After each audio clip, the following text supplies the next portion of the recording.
Thank you for tuning in today and welcome back to another episode of The Source. I'm your host, Zain Raza. Before I begin this interview, I would like to remind you to join our alternative channels on Rumble and Telegram.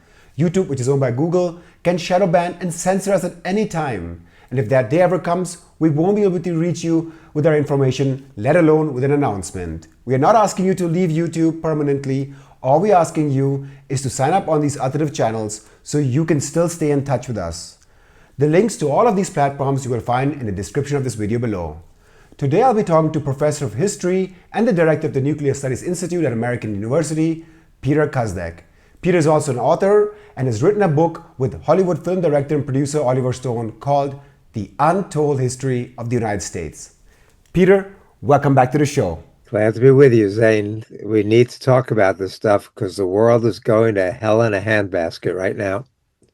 Let us hope also that our discussion leads to some fruitful development. Let me begin with the Epstein Files. In late January 2026, the US Department of Justice released approximately 3.5 million pages of previously sealed Epstein-related material under the Epstein Files Transparency Act. Let's start with the United States. Members of Congress, including Rouhana and Thomas Massie, publicly identified 6 previously redacted names in the documents, among them Lex Wexner, the former Victoria's Secret owner, whom FBI reportedly described as a co-conspirator, though he's not been charged as of yet. The release has triggered institutional consequences, most notably the resignation of Goldman Sachs' chief legal counsel and former Obama White House counsel, Katie Rumler, after emails revealed continued contact with Epstein, including exchanges of gifts. And the fallout has spread internationally. The files include correspondence involving Sultan Ahmed bin Sulayem, chairman and CEO of DP World, a Dubai-based global ports operator. In the United Kingdom, scrutiny has intensified around Prime Minister Keir Starmer, who appointed Peter Mandelson as ambassador to Washington despite being aware of his past contact with Epstein. Investigative reporting news, Dropside News, based on released documents, reveals that Epstein had relationship with senior Israeli figures, including former Prime Minister Ehud Barak, as well as references to Israeli intelligence-linked official Yoni Koren, and indicates that Epstein facilitated security and intelligence initiatives involving Israeli interests abroad. Peter, what revelations in the latest tranche of Epstein documents stand out for you the most, and what impact is it having on the US political system? Can the Trump administration survive this in your view? All of the above. You laid it out perfectly. His tentacles had reached everywhere, and that was part of his strategy. I mean, it's a deliberate attempt to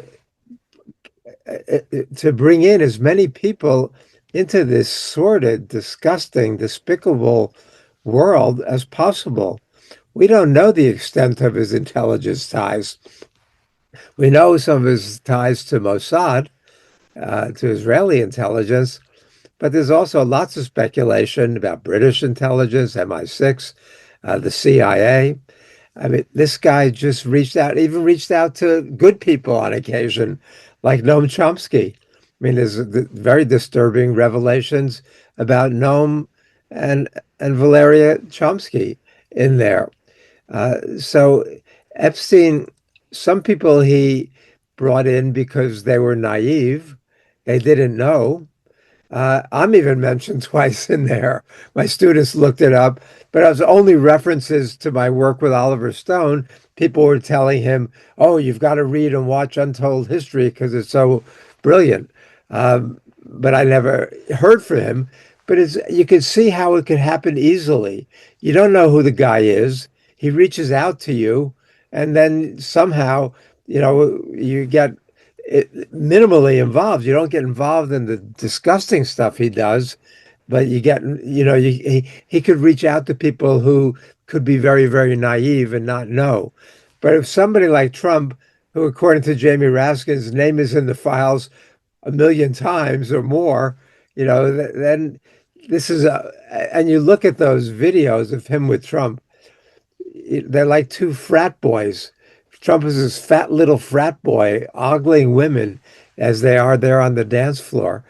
I mean, this is a world of people who are amoral, who seek power, have power, exercise it indifferently, without any sense of social responsibility, and just to, they're like Bosch's Garden of Delights. They're these gluttons who see nothing beyond their own sensory needs, without any morality, which is what Trump said to the New York Times. Times asked him, what are the constraints upon your exercise of power? He says, there are no constraints. The only thing that limits me is my own morality, my own mind.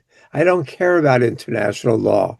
I don't care about a rules-based international order or the U.S. Constitution or the United Nations. And so we're dealing with a world of people.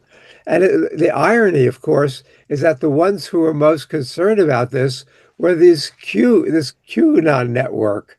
And they were right to a much greater extent than we realized, that there is a international group of pedophiles, but also an elite that thinks it's above power and above morality and conscience and above international law. And they should all be taken down, whether they're Republicans or Democrats. Will it be the end of the Trump administration?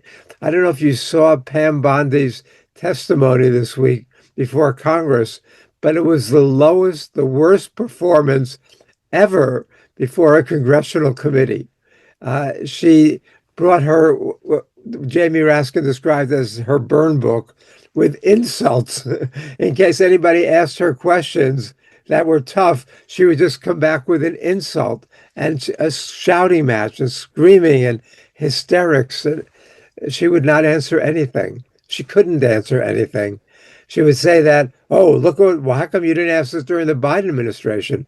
Well, that's fine. They should have asked it under the Bush administration, under the Obama administration, under the first Trump administration, under the Biden administration, under the second Trump administration. That's not an intelligent response, but it's an attempt to deflect, which is the Trump strategy, which he learned from Roy Cohn decades ago. Don't ever back down. Don't ever apologize. Don't ever admit a mistake. Just go on the offensive and attack the person who's criticizing you or questioning you. And Pam Bondi tries that because they all know that they've only got one audience. And it's not the Democrats. And it's not the people in Congress. And it's not the MAGA base. It's Donald Trump. And he eats this stuff up because he is so vile. As I've said all along, Trump is not just an embarrassment to the Republicans. He's not just an embarrassment to his family. He's not an embarrassment to himself. He's an embarrassment to the human species. How do we create a monster like this without any morality, who's such a pathological liar, pathological narcissist, but he's got access to the nuclear codes. There's nobody standing between him and pushing the nuclear button. And that's what's so terrifying about the New START treaty, about the Board of Peace, about all the things he does, and all the people who flatter him, who propitiate him. There are all these servile, obsequious scum out there who want to be in his good graces, when the only thing you can do with somebody like that is stand up to him, call him out for what he is. Not only the worst American president in history, but the worst leader in the world since World War II. Has he done the crimes of a Nixon or a Johnson yet? No, fortunately, but he's certainly capable of that. Let us now move to geopolitical issues and focus first on Iran. Let me recap some of the latest developments for our viewers first. In January, nationwide demonstrations erupted across Iran amid worsening economic conditions and political frustration, leading to violent clashes with government security forces. The Iranian government has put the official death toll at roughly 3,117 people, including civilians and security personnel. Independent monitors such as the US-registered human rights activist news agency cited 700 deaths, whereas investigation conducted by The Guardian suggested around over 30,000. The European Union followed by designating the Islamic Revolutionary Guard Corps as a terrorist organization and approved additional sanctions tied to the government. On February 6, 2026, the United States and Iran held indirect talks in Muscat, Oman. Both sides described the meeting as constructive first, but no follow-up round has been formally scheduled. Since then, Washington has reinforced its military posture in the region. The USS Abraham Lincoln has now been joined by USS Gerald R. Ford, and yesterday President Trump warned publicly that if an agreement is not reached very quickly, the consequences could be, quote, very traumatic, unquote. The United States has expanded the negotiation beyond Iran's nuclear enrichment program and is also pressing on limiting Iran's ballistic missile capabilities and its support for regional actors such as Hezbollah in Lebanon and Houthis in Yemen, while Tehran maintains that these things are off the table. Peter, there's a growing perspective in parts of Germany that the West should consider strong intervention given the scale of repression and authoritarianism in Iran. What is your assessment of that view? And secondly, do you think the current negotiations can reach an agreement, especially with the new matters on the table? Before we get to the serious questions, you said roughly 3,117. That sounds pretty precise, not a rough figure. Yeah, this is one of those situations again where there are no good guys. There are only bad guys. The Iranian regime, we call it, or government, whatever you want to call it, that's been in power since 1979. It's interesting that in the U.S., the commentary always starts, the farther back it goes is 1979. It never goes back to 1953, never goes to the fact that the U.S. overthrew Mossadegh, the most popular. The U.S. ambassador to Iran at the time said he had the support of between 95 and 98% of the Iranian people. He was a hero throughout the Arab world, throughout the Third World, the unaligned nation. Mossadegh, but what was his crime? He nationalized British oil interests, which were exploiting the hell out of the Iranian people and paying them almost nothing for the oil they were taking. And so he finally nationalized them, and then the CIA goes in there in 1953 and overthrows him and puts in the Shah and Savak and this repressive regime that gets overthrown in 1979 by an Islamic revolution. I don't like theocracies of any sort. You know, for up to me, we somehow managed to get rid of religion because it's more of a divisive and illusory, delusional force than it is a positive force in the world. But we have a lot of religions and a lot of people who get comfort from religion. I know that. But in Iran, the theocracy has been extremely repressive. And the treatment of women there is outrageous and has been since 1979. So I have no support for the Iranian government. However, the thought that they would be overthrown by Trump and by Merz and the even more horrific forces around the world is not the way this could be done. The crackdown recently on dissent in Iran was hard to watch, and it was outrageous.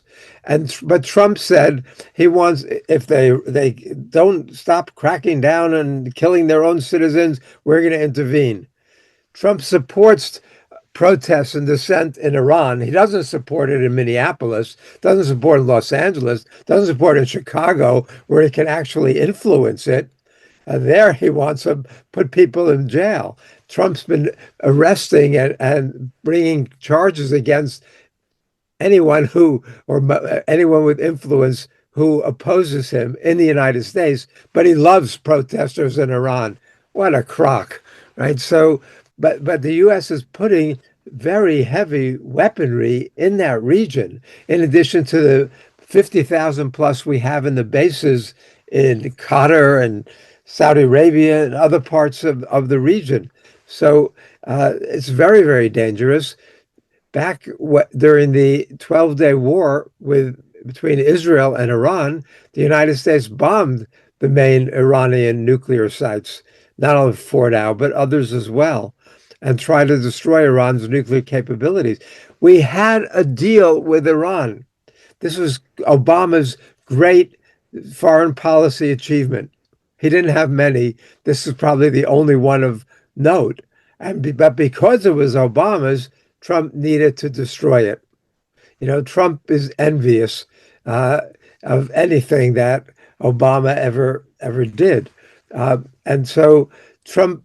So in 2015, Obama concludes the JCPOA, the Iran nuclear deal. It was working. It was working brilliantly. It had some sunset provisions that Trump could criticize, but most of it was in perpetuity. And Iran was not going to develop a bomb. Iran shipped out 98% of its enriched uranium. It mothballed most of its centrifuges. It enriched to 2.7%, far from the 60% that it enriches to now, and further from the 90% needed for nuclear weapons. So it was working brilliantly, but Trump didn't like it, so he blew it up like he blows up every other treaty, most recently the New START treaty. And then he goes in there and he bombs. And he thinks that that was a great success, his bombing. What it really was a sign of international recklessness and lawlessness on behalf of Netanyahu, the mass murderer, the genocidal maniac in Gaza, who's seen universally as the most evil leader in the world other than Trump right now. And so these two deserve each other, which is why they were together in the Oval Office this week, plotting how to again bomb Iran. And they do it partly, even though it outrages international opinion, that's why they want to do it.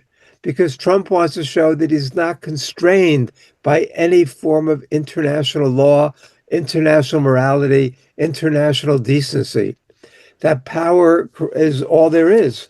As his leading advisor, the neo-Nazi Stephen Miller says, we live in a world, in the real world, that is governed by strength, that is governed by force, that is governed by power. These are the iron laws of the world since the beginning of time.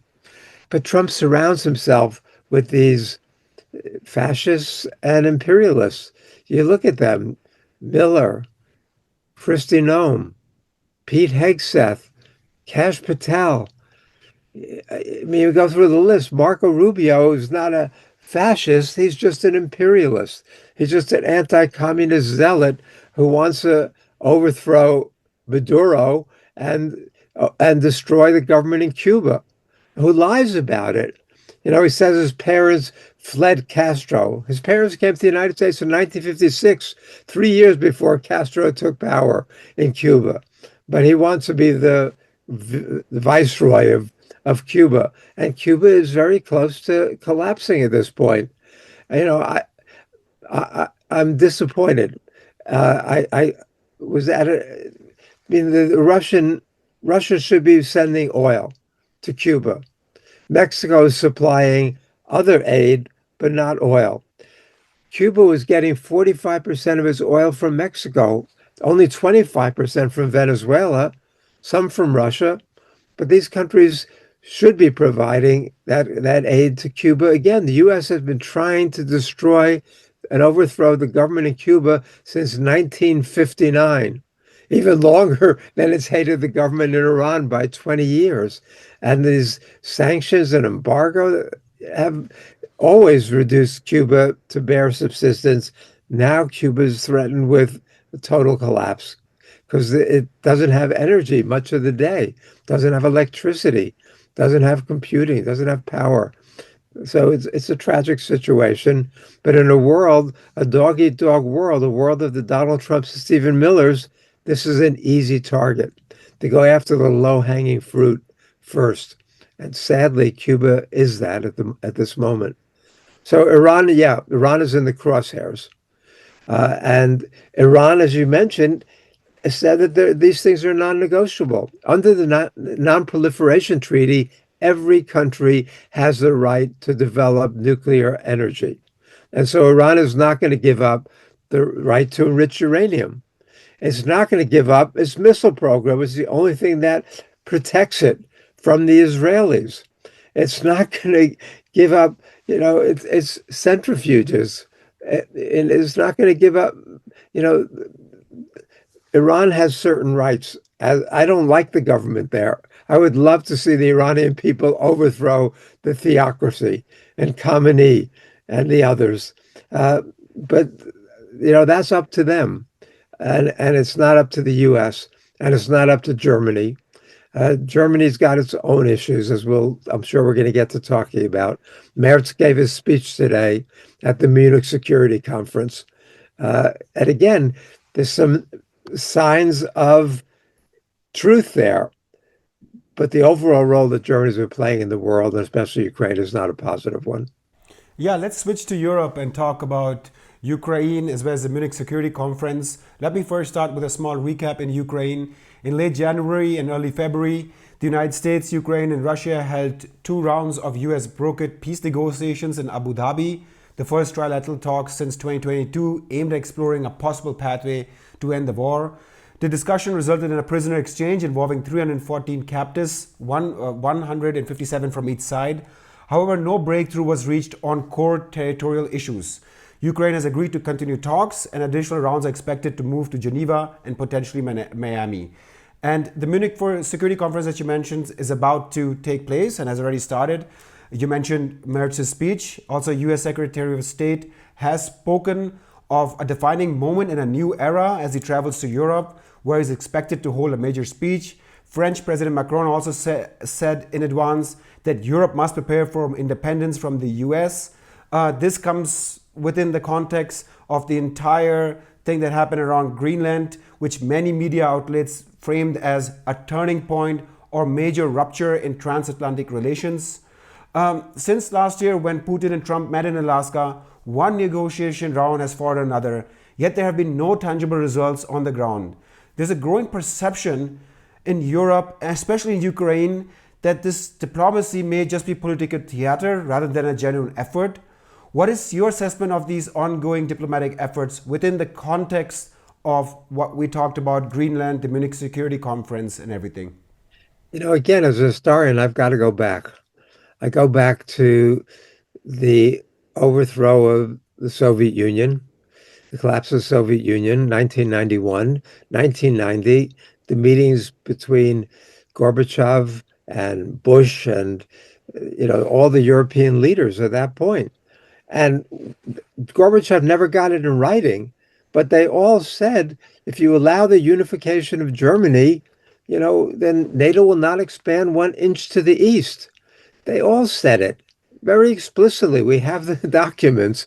But within that year, NATO was beginning to plan expansion in 1990, a lot before anything. And then it doesn't start the actual expansion until 1998. But even Yeltsin, who was Clinton's puppy dog, really, was horrified by the expansion.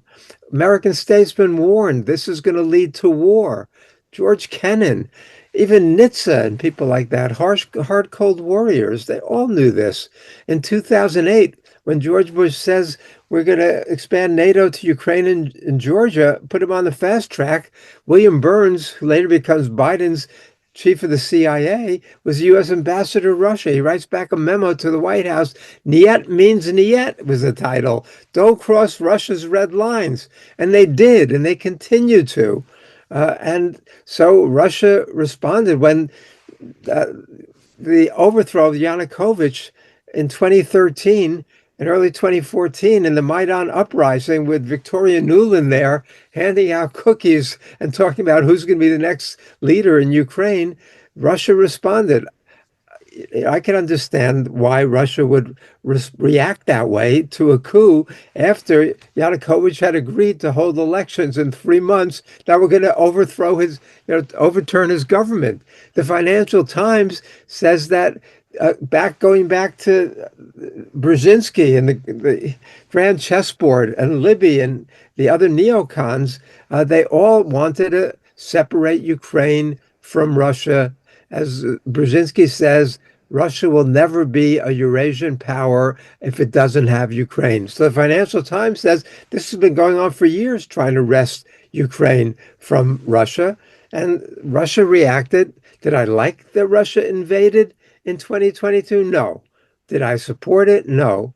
Because I think in the nuclear age, countries can't be invading other countries, even if they have justification. But this argument that this was unprovoked, come on, this is the most provoked intervention in history. It was so provoked. But there were three basic lies. One, that was unprovoked. Two, that if the U.S. keeps on supporting Israel and Europe with arms, then or Ukraine with arms, then Ukraine will overthrow the Russians and drive them out of Ukraine. Nonsense. That was not going to happen. And number three, that if Russia wins in Ukraine, then soon it's going to gobble up one piece of Europe after another. This is a crock. These are lies, but they're intended because what we see going on now, one of the big themes in Europe is rearmament. Europe has got to rearm now, and because now we can't depend on the United States. As the report from the Munich Security Conference, last year's theme was multipolarity. This year's theme is destruction. That Trump has taken a wrecking ball to the international order. That's true. He has. He's vile, But the idea that Europe's got to rearm and that was a great victory for Trump, that Europe agreed to spend 5% of GDP on the military. Where is that coming from? It's coming from what made Europe great, or at least admirable. It comes from the housing. It comes from the healthcare. It comes from the food programs, the social safety net. But instead of thinking, well, how do we work with Russia and China to make a more secure global order in which everybody can cut their military spending? Everybody can cut their nuclear arsenals. The approach by Merz and Macron and Starmer, is that we're going to rearm. We're going to go in a militarized direction. But these people have no support. Macron's support approval rating is between 11 and 15%. It fluctuates. Starmer's is 18% before the latest scandals. Now he's on his way out. Merz was 23%. I assume it's less than that now. These people don't have support. The European publics, in this latest report out of Munich, that last year, when they said, what are the 32 issues, they gave them 32 choices of the big threats to their security. Russia was number two in terms of those issues to almost everybody. Now, Russia's number 8. So people aren't as concerned about Russia, but the European leaders, you look at the head of the French military, the highest officer, Mandon. He made a speech to French governors in which he said the problem with France is we've got to be ready to fight against Russia. But the problem is that the French don't want to risk losing their children. Well, they've got to accept losing their children. What kind of lunatic? But we see the same thing in Germany. We saw Pistorius. We saw the same thing now with Merz, who says that that Putin, if he wins in Ukraine, then he's going to go after Europe. It's going to be like the Sudetenland in 1938. That's what Merz is saying. We see the same kind of thing coming from Tusk, who says that it's either bullets and dollars or blood. And that's the choice that Europeans have. They're either going to spend their money now to support Ukraine or they're going to die. They're going to shed their blood against Russia. These people are insane because Russia can't even handle Ukraine. Russia's gained 1.3% more land than Ukraine since 2023. They're close to taking Pokrovsk again. But they don't want another war. I was in Russia this year. The Russian people applauded me when I said at the Moscow International Film Festival, when I said on national TV that the war has to end so that we can reintegrate Russia into the world economy.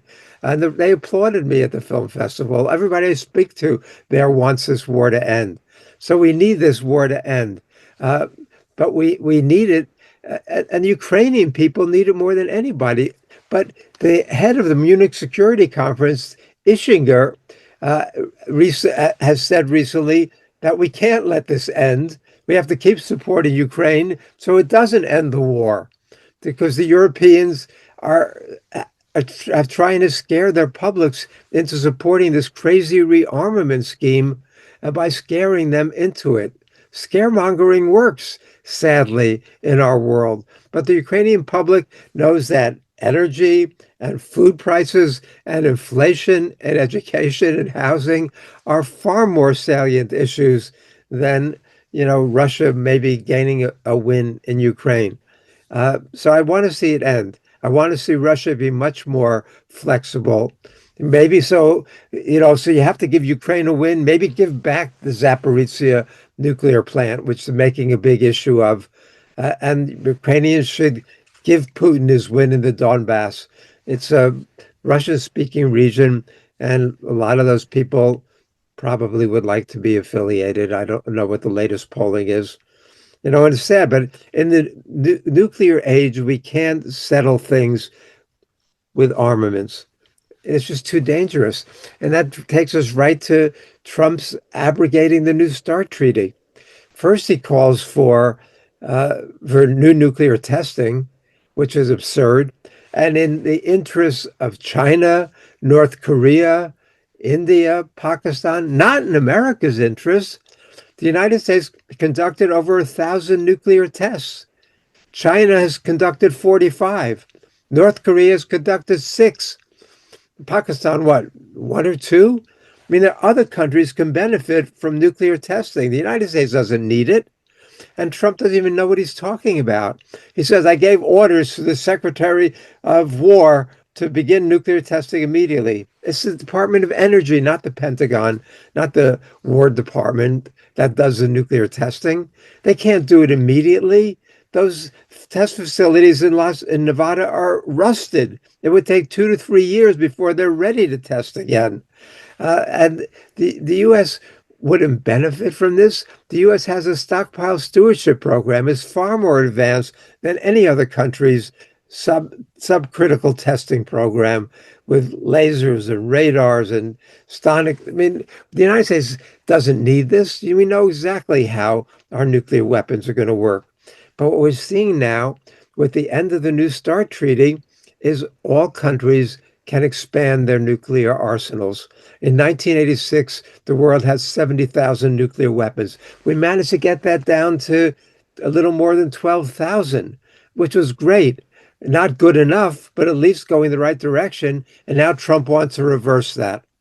Putin offered appropriately, to extend the New START treaty for another year while we negotiate a new treaty.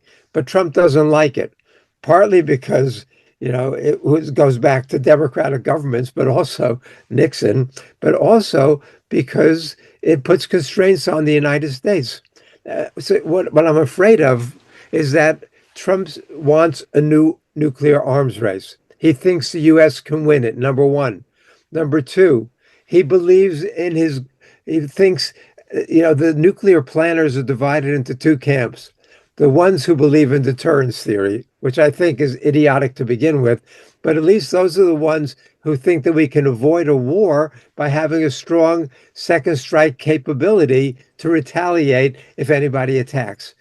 But there is another school of nuclear planners who are convinced that we can win a nuclear war. The U.S. can strike preemptively against Russia and China, and they won't be able to retaliate. We can even take out the most stable part of the triad, their nuclear submarines. Now with new sonic technology and AI, we can pinpoint them and take them out in a preemptive attack. And then we can use nuclear weapons without having to worry about retaliation. And third, I'm afraid he really believes in this idiotic, childish fantasy about a golden dome. The golden dome isn't going to work. At best, it's going to be a golden sieve. We saw what happened with the Iron Dome in Israel when Iran launched missiles, and that's a country the size of New Hampshire. It's not going to work over a country that's enormous like the United States. It's a childish fantasy, and every expert who's worth his or her salt knows that. But Trump doesn't care, and it's going to be a massive multi-trillion dollar boondoggle for the military contractors who Trump loves. And so, but it's very dangerous because if the U.S. does start putting multiple missiles, multiple warheads on its intercontinental ballistic missiles like it's planning, then Russia's got to do the same. If it does put more missiles into Europe, then Russia's got to do the same, retaliate. Russia's already got a big lead on tactical nuclear weapons. So I'm afraid we're in very da- a very dangerous moment. You put that together with the trade wars. You put that together with this kidnapping Maduro. You put that together with what's going on in the Gulf around Iran. You put that together with Trump's announcement of the Board of Peace, right, which is to replace the United Nations with a Trump-dominated board that nobody wants to join, but some people feel they've got to join because in order to placate and propitiate Trump or buy him off, bribe him like they're doing, massage his ego. Uh, but none of the major powers are going to join. And it's just this destructive attempt to replace the United Nations with a Trump dominated body. And you look at all the things that are going on. Trump's breaking up the European alliance by saying he wants Greenland. Threatening Canada, threatening Colombia, threatening Nicaragua. I mean, you look at all of this, and the Munich Security Conference report is correct to say that Trump has taken a wrecking ball to the international order. It wasn't very good before, but at least there was something. And now, which is why now China and Russia and India and the global South and the African Union and the SCO, the BRICS, have got to get together and say, call Trump's bluff. Not in a nuclear way, not in a military way, but an alternative path to global peace and development. But it can't be led by the European leaders. The Merzes of the world, the Pistoriuses are not the ones who should lead it. We need a very, very different orientation, but the world is looking for that. Let us conclude with the Asia Pacific region. In Japan, Prime Minister Sane Takaichi coalition won a major election victory on February 8, 2026, strengthening her mandate to increase military spending in response to what she calls China's rise. US President Donald Trump publicly congratulated her and endorsed her peace through strength agenda. In recent months, Takaichi has taken a firm stance on Taiwan, saying that if China were to attack Taiwan, Japan would stand by its side with the US and come to its aid. She also has suggested that Japan should at least discuss and rethink its long-standing policy of not possessing or hosting nuclear weapons, arguing that the regional security environment has changed. You already mentioned the START Treaty, which I was going to introduce there and provide context to it. Can you also provide your assessment on the geopolitical developments happening at this front in the Asia Pacific region? I was invited to Nagasaki by Asahi Shimbun, the leading newspaper, most prestigious newspaper in Japan. There's an international peace conference in Nagasaki at the end of July, and they asked me to keynote it. I work closely with the Japanese, and I'm baffled by Takaichi's popularity, especially among young Japanese. They have no sense of history. They have no memory of Hiroshima and Nagasaki, no memory of World War II, Unit 731, Japanese atrocities against other Asians. They live in this fantasy world that somehow Japan is going to be a great power that's going to, I look at it, and, I've talked about this. We recently commemorated Pearl Harbor, and now who's back? The warmongers, the Germans in Europe, the Japanese in the Pacific. Yeah. And Takaichi's comments that Japan would come to Taiwan's defense militarily, that we know that that's U.S. plans. The air-sea battle plan calls for South Korean troops and Japanese troops and the U.S. troops in those two countries to get to Taiwan. If China uses force to take back Taiwan, which is part of China, then the Japanese and the South Koreans would be the first ones there because it would take U.S. forces 2 to 3 weeks to get there because of the distance they would have to come. So that's the strategy. Takaichi is totally bought into that. She's even more hawkish than Abe. They've been history deniers for a long time. You can go back to Abe's grandfather when he was in charge in the 50s, but or his great uncle in the 70s. But Takaichi is very, very hawkish, more hawkish than anything we've seen. So she's repudiated the three non-nuclear principles that have been the bedrock of Japan since the early 70s.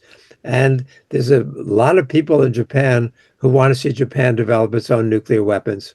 One of the things that I fear is a new round of nuclear proliferation. Japan has a massive stockpile of plutonium. Japan has technological and scientific capabilities, and now there's a lot of people in Japan who want to see it develop its own nuclear weapons. So we see Japan as a militaristic, hawkish force in the region, not looking for peace, and wants to be the new hegemon and challenge China. And Trump, of course, is egging them on. They also want to dramatically increase military spending. We've always been able to look to the Japanese as the most pacifistic country in the world. Article 9 of the Japanese Constitution repudiates the right to an aggressive military and to using force overseas. But they've abrogated that now, and they passed new regulations and laws saying that Japan can engage in collective self-defense and come to the defense of its allies in the region, meaning the United States. And now Takaichi has said that she's planning to do that. I know she's going to lose popularity. I know that a lot of the popularity is because you've had one after another of these old men, who are so boring. The only one who wasn't really was my friend Hatoyama, with whom I co-authored a book, about the untold post-war history of the United States and Japan. And he came into office and wanted to stop the base relocation in Okinawa from Futenma to Henoko. And who was it who crushed him when he tried to do that? Obama. It wasn't even the reactionaries like Trump or Biden. It was Obama. And so, that's why the world is so fucked up. Don't see any positive leadership, really. I urge Modi and Xi to play that role. And the Chinese have been the ones who've talking about development, the Belt and Road Initiative, global development, and are posing themselves as an alternative to the United States. Wang Yi is going to speak at the Munich Security Conference and give a major address there, and he's going to counterpose himself to Rubio and Merz to some extent, and say, let's see a different path of development. The BRICS represent that, but even the BRICS are caving in. Some of them are going to support Trump's Board of Peace idiotic notion.